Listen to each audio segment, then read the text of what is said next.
to Playbook for Performance, the official podcast of Shawna Corden, the Joan of Arc for corporate healing and performance. Join the quest to make work fun again by preparing leadership for engaging workplaces. And now, your host.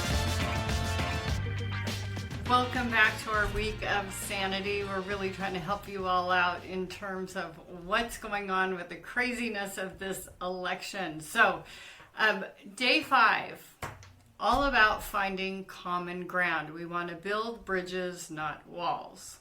No political intention there.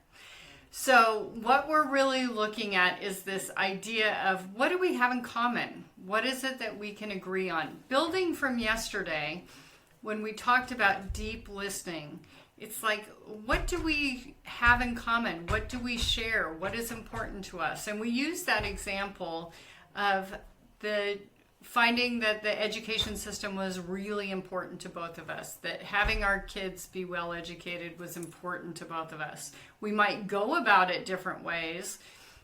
We might find the strategies different, but we have this commonality. And so what can you do to build these bridges based on the deep listening that you've done? So really this is about this looking for common ground. Now, there have been plenty of times I have been mediating, and it seems like the only thing in common is we are both carbon-based life forms.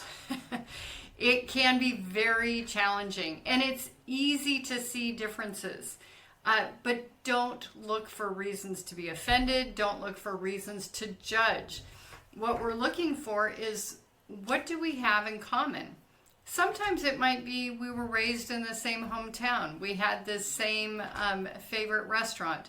We both love cooking for our families. Whatever it might be, try to find the things that we have in common. Obviously, politics are quite important to both of you if you're finding yourself so revved up about the current situation. So think about those things that are important to both of you. If it's your family that is having this dialogue, maybe ask a third party, what do we have in common? And often, it'll be the people who have the biggest challenges are the most alike. I know that sounds shocking. You think, oh no, they have to be totally separate. It's like, nope. You're just, wearing different clothing. That's it. So look for the shared values. We always start with values, right? Because that's how we make decisions. What is it that it's important to both of us? How can we build on that? How can we connect? What can we agree on that's so important, okay? So look for that. Think about somebody that you have disagreed with. Is there one thing you both care about? For example, fairness, or family, or community. If you focus on that common value, conversations are a lot less combative. Choose to use language that talks about, I agree. I also find this important. Build.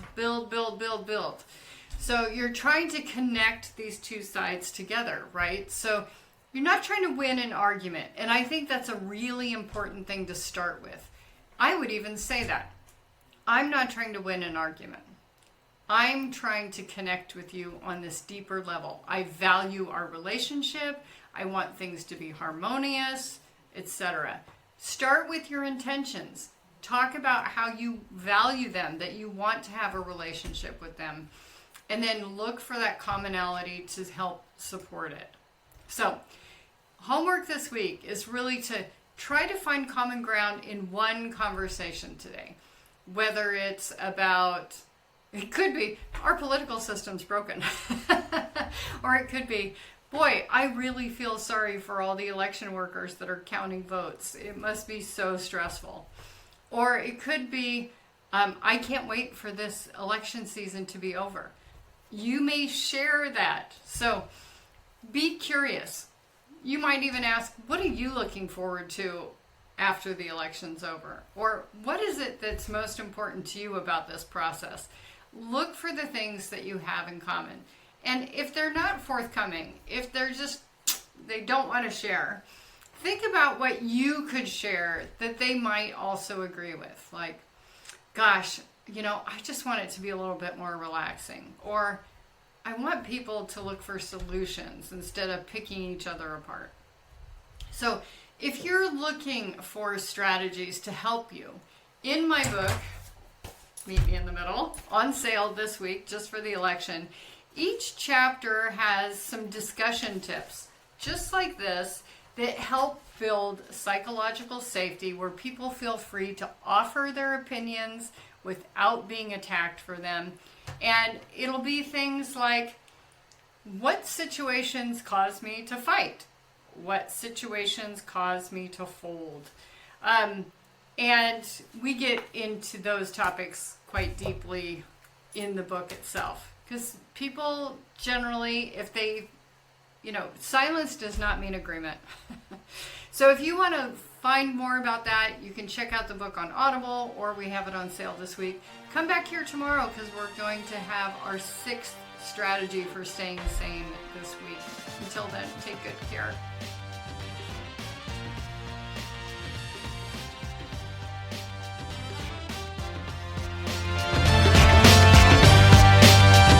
Thank you for listening to Playbook for Performance. To learn more about Shawna Corden, her consulting programs and tools, please visit her website at shawnacorden.com and follow us on social media at Shawna Corden.